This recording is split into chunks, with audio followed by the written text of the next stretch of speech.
Yep. Okay. Ignacio and Ruffy. They all won 50 grand. A tactical battle, we'll say, in the main event. Yeah. Crowned a new champion tonight, though. I guess, can you give us your initial thoughts on the main event tonight? Yeah. It was, not what I expected. I expected a lot more shooting, expected a lot more exchanges. Yeah. I don't know if we're going to see Alex back here or not tonight, but we haven't seen him yet. Have you talked to him? Do you know if there was anything wrong with him? Talk to who? To Alex Bejeda tonight? No, I haven't seen him yet. He's coming? Yeah? Is he coming here? Maybe? Potentially. Yeah. Doesn't sound good. Potentially sounds bad. Clearly, we don't matchmake on fight night, but a fight that close with a champion as great as Bejeda has been, do you lean towards immediate rematch? Probably. Yeah.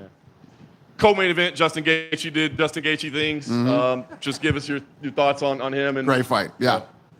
I mean, they won 50 grand for fight of the night.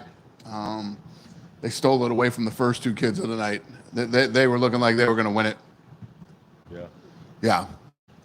He was back here and said, look, I don't even know what makes sense, but he's like, I do want to fight for the title again at some point, before he's done. Do you feel like at this point in his career, he's still on a potential championship trajectory? I mean, what's he ranked right now? 4th or something, right? 3rd. Yeah, 3rd. There you go. He's still the number 3 ranked guy in the world. So the odds of him getting a title shot are pretty good. Yeah. I haven't seen Celeste. I saw a lot of people complaining on X Twitter tonight. They couldn't buy the pay-per-view. Did that make it to you? Do you know? Yeah, it made it to me. Yeah, they were having problems buying it on ESPN Plus. I don't know what happened with their platform tonight, but yeah, there were a lot of pissed off people. Yeah. Couple outside of tonight. Obviously, you're making big news in boxing. The announcement was finally made. What can you tell us? I'm just curious, like, what you see your ultimate position as, right? Like, the UFC right now is the dominant brand in mixed martial arts. Do you see being able to be the dominant brand in boxing, or is it more like we're a player in boxing along with the other entities out there? It's a good question. I would say yes, that Sheikh Turkey and Saudi are the dominant players in boxing right now. And basically, I'm going to run and manage the business for them. This is not an easy business to be in. I mean, you guys have seen over the many years that I've been doing this, a lot of people have tried to get into this sport and into the fight business. The fight business is looks like a very fun business to be in until you actually start spending some money and getting in here and doing it. And I think that the Sheikh Turkey and his crew found out quick that it's a lot tougher than it seems, and came to me and wanted to work out a deal where we run the business. Nice.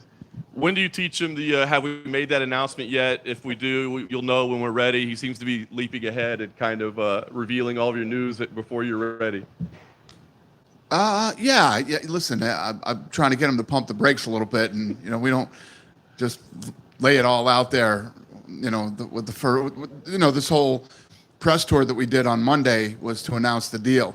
But I'll tell you what's fascinating about him. He's a visionary when it comes to the sport, and he wants to do a lot of like one-of-one type events, and like the Sphere. One-of-one type events are very expensive, so we got a lot of work to do, and I didn't want to talk about a lot of the stuff that we're planning on doing because we have to build some infrastructure first and figure out, and we got to get a rights deal. We're out shopping a rights deal right now. Lot of work to do before we start announcing big things. Nice. Last thing I want to ask you about with Power Slap. Content distribution strategies are changing all the time right now, it seems. Why YouTube? Why is that where you picked to put it? And do you see that as a long-term solution for Power Slap? Well, I don't know if it's changing. You just have, when you think about the world right now, you have all these different sports, not just in the United States, but all over the world, battling for content rights. And if you look at combat sports, even Sheikh Turkey, with the money that he has and the money that they've been spending in the sport of boxing, they don't have a big rights deal either. So sometimes you got to get creative. And as far as I'm concerned, it's more about eyeballs, and obviously money's important. You got to have money to, to keep the thing rolling. But YouTube's incredible.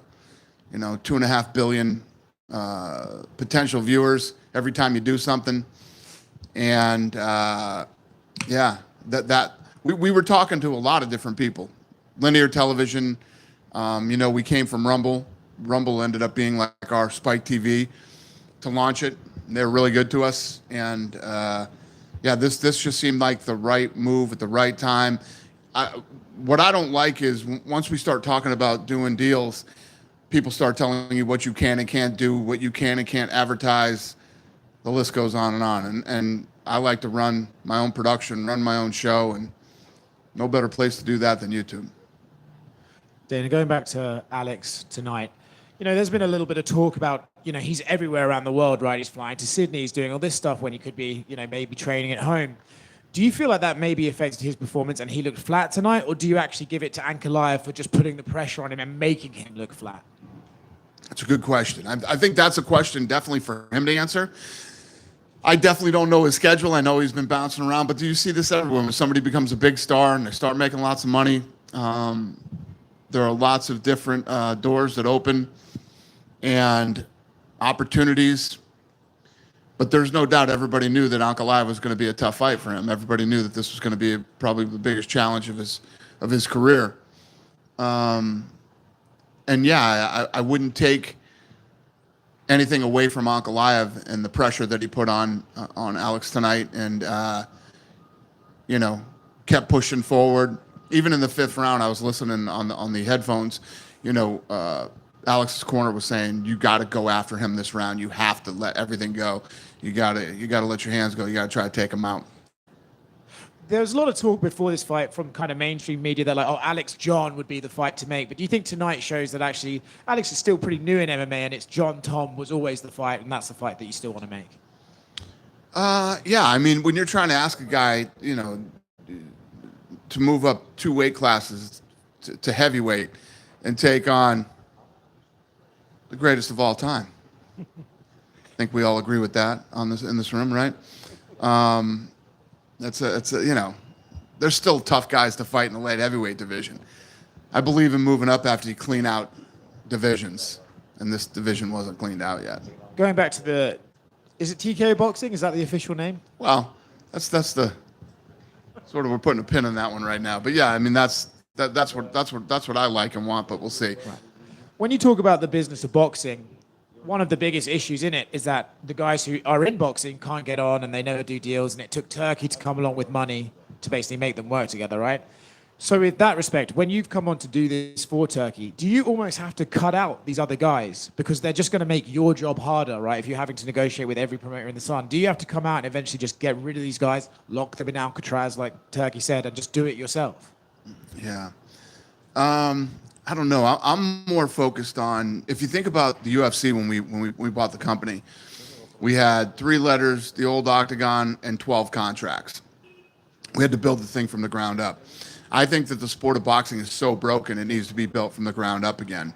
And that's what I'm going to focus on doing. He's got some commitments over the next 18 months with a lot of guys and a lot of fights and a lot of different promoters. But I talk a lot about USA's Tuesday night fights. They put on like the best up and coming fighters all fought on that show and then became big pay-per-view stars. That's it's the same thing that happened with the UFC. We started on Spike TV, we built stars, and they became pay-per-view stars. I want to do the same thing with boxing. So is there a world where you're on stage with De La Hoya and Bob Arum one day, all playing nice? I mean, let's hope not. I would never say never, but that is not what I plan to do. Yeah. Backstage after the Sydney pay-per-view, we talked. There was a lot of young lightweights that won on that card. A lot of people making their debuts. There was 2 more today, and Rufi and Ignacio that got the bonus. It just seems like there's this huge new wave of lightweights that are just kind of surging up at around the same time the top 15 seems at the tail end of their career. So just what do you make of this new rise of lightweights just around the world right now? What do I make of it? I think it's great. What's your question? I think it's awesome. Yeah, Is that the answer to it? Sure. Jalen Turner said he's probably going to retire after this performance. He's only 29 years old. Have you had a chance to talk to him? Yeah, he yelled it through the cage to me, and I said, "Yeah, all right." Well, I let the truck know that he was going to retire, and then I think somebody talked him out of retiring in the octagon tonight. I don't know if it was Bilal or who it was, but yeah, you know how I feel about that. Usually, when you start, very rarely do I disagree with somebody when they feel like they want to retire. You announced Robbie Lawler going into the Hall of Fame. It seems like that was obviously a no-brainer. Just what can you say about Robbie and why now is the time to induct him? Yeah, I've had a great relationship with Robbie, pretty much his entire career and most of mine. I think I saw him fight in Hawaii years ago, and then, he was young, but I still wanted to sign him. And, to see what he's gone on and accomplished in his career and his life, it's awesome, and it couldn't happen to a better guy. And last one for me, I'm sure you've heard this, but the Josh Van fight, it was the first time in UFC history 2 fighters born after 2000 fought each other in the UFC. So I'm curious, did you know that? And now you got millennials fighting. I did not know that, yeah. Dinner here. Yep. You talk about Gaethje and the potential title shot. How would you guys ultimately make the decision on who's next for Islam? Because you got Charles there, you got Arman there, and then obviously Ilya Topuria as well.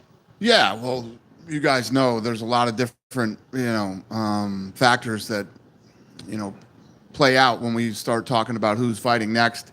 Injuries, timing of when they want to fight, when they don't want to fight, geographically where we end up. So there's a lot of different things that determine whether a guy fights for the title and when. Yeah, and Ilya teased a massive announcement a few days ago. Is that fight related? I don't know. That I don't know. Probably. Okay. And you were talking about Tom and John. Tom released that video blog a few days ago on the train where he was saying like John's side is holding up the fight. What is he referring to there? Well, I think that,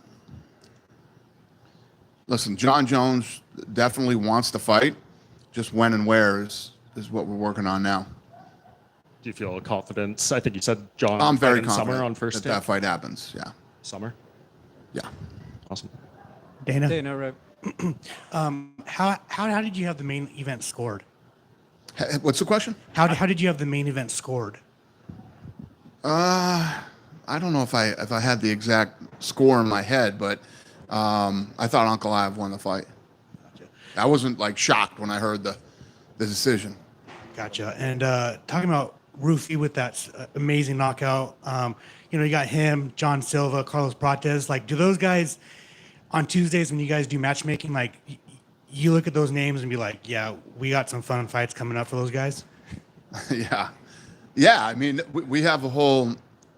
We added this whole part of the board. I have all this stuff on the wall. I like it all on the wall. We have this whole thing that we just added to the wall with all the up-and-coming guys that we liked from the Contender or guys that come off, a night like tonight. And we keep them on the wall to keep them top of mind. So, yeah, the answer is yes. On the broadcast for UFC 314, Yair Rodriguez and Pitbull are now on the prelims. Is that just to get the most eyeballs on that fight because it's going to be probably? We really don't determine that until we get closer. We start moving stuff around a couple weeks before the fight, so that's not definite. Did you watch the Tank Davis boxing match? Mm-mm. I didn't see it. I was somewhere. I don't remember where I was, but I've only been home it's like my 17th day since Christmas that I've been home. But I was somewhere. I don't remember where I was, but I didn't watch it. No. Gotcha. And then finally, talking about Turkey, want to do one-on-one events. What's your take on this New York Times Square boxing event that's going on with like Ryan Garcia? I think it's incredible. I mean, to rent out Times Square and every billboard in Times Square, and it's insane. I think it's brilliant, and definitely one of those one-of-one type events. Would you do that? What's that? Would you do that? Would I do that? I did the sphere. You don't see too many people jumping in to do the sphere right now. I thought more people would try to do it after we did. Yeah. Thanks. Dana, right yeah. here. Dana, I mean, you had the UFC pay-per-view headlined by your Fighter of the Year. You had Power Slap this week. You had the Fight Pass Invitational with Jiu-Jitsu.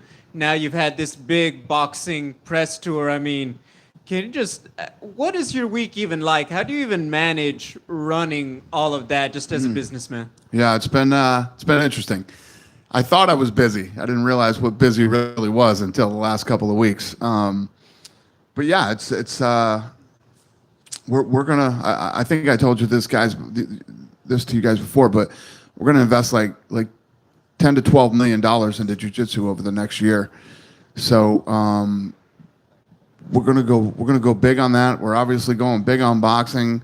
We're gonna continue to do what we do with the UFC, and then switching Power Slap over to YouTube is I told you guys 2 years ago.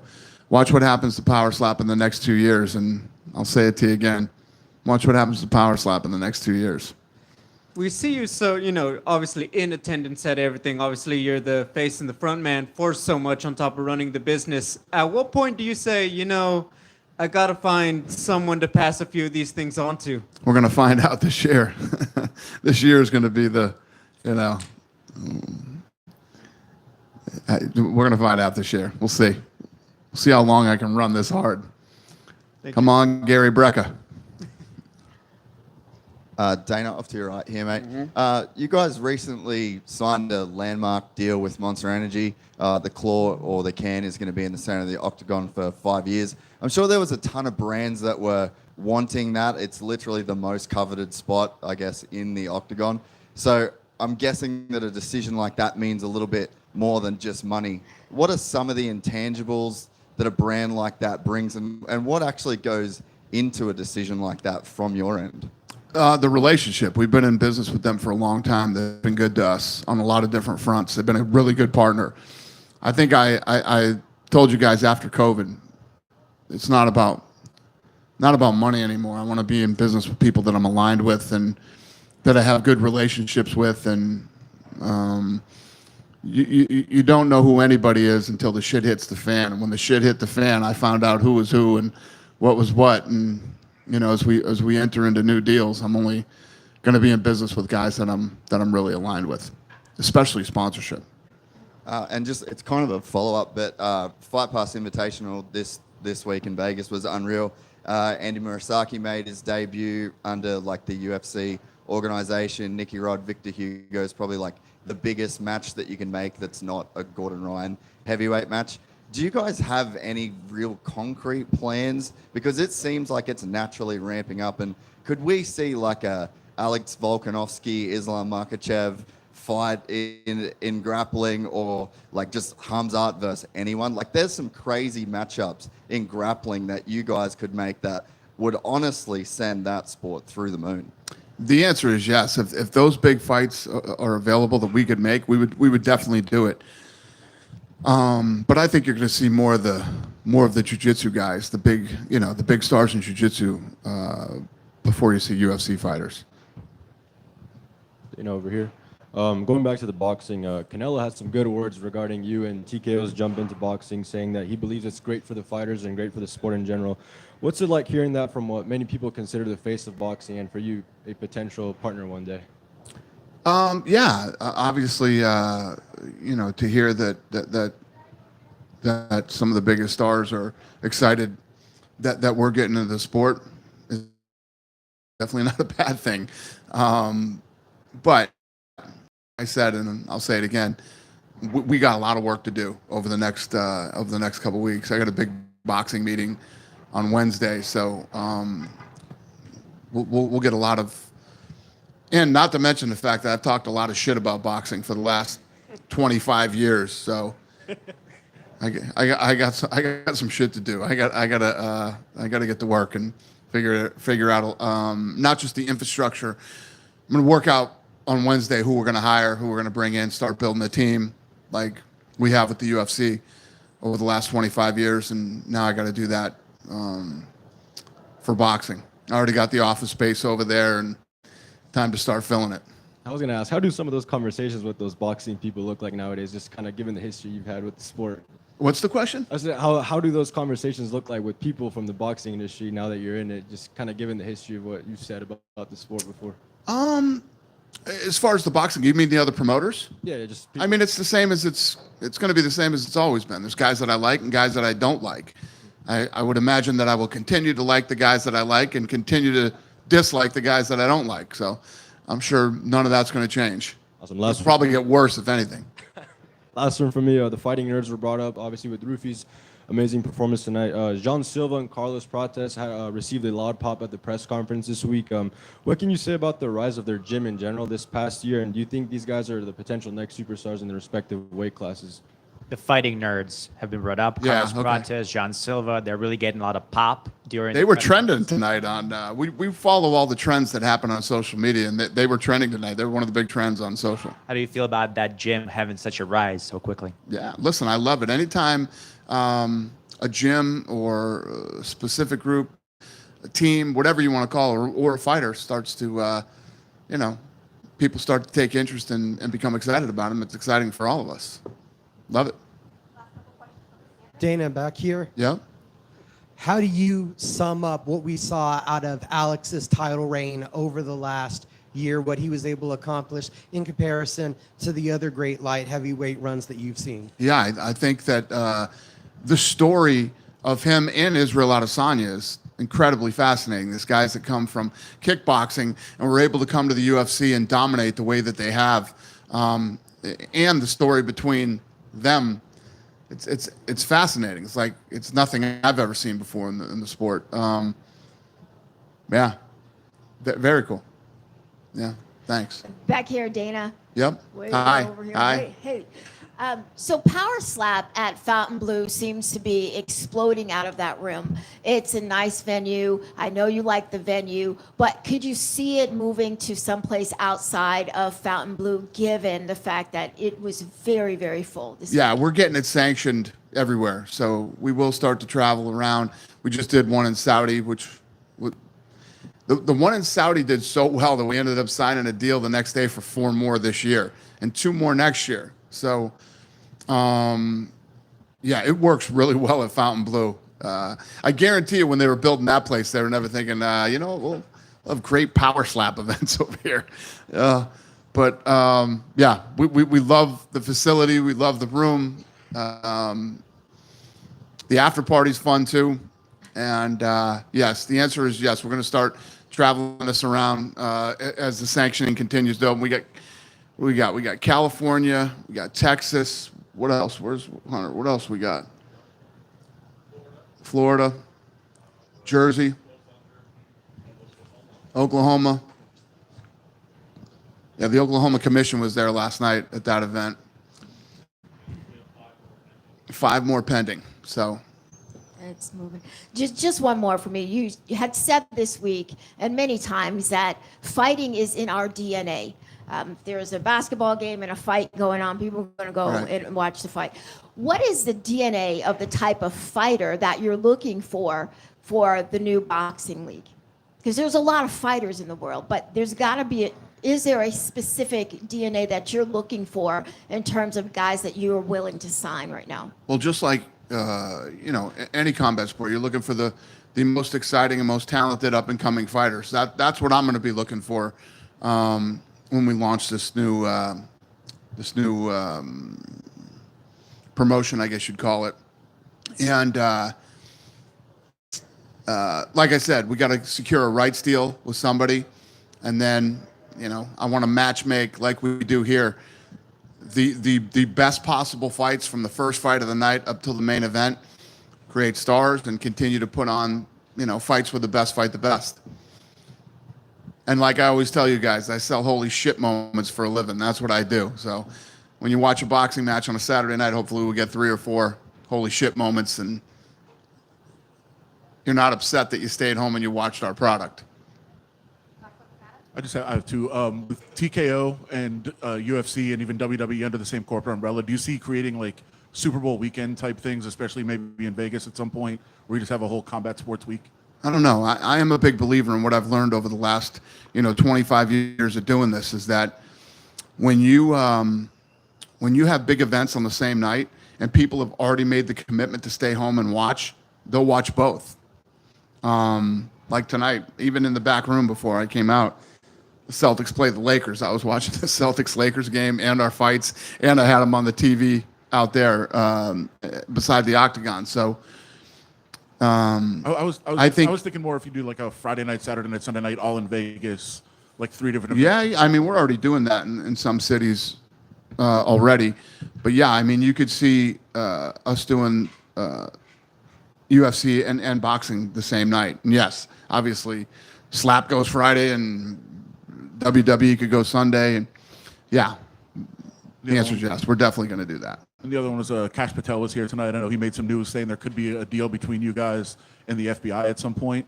I guess, has there been any further discussions and where you are on that? What might that look like? Well, after he said that, my phone blew up. You know, everybody wants to be the trainers to the FBI now. So I got everybody. But he's dead serious about that. I talked to him about it tonight.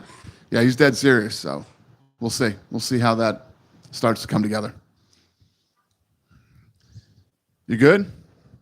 Have a great night, everybody. Thank you.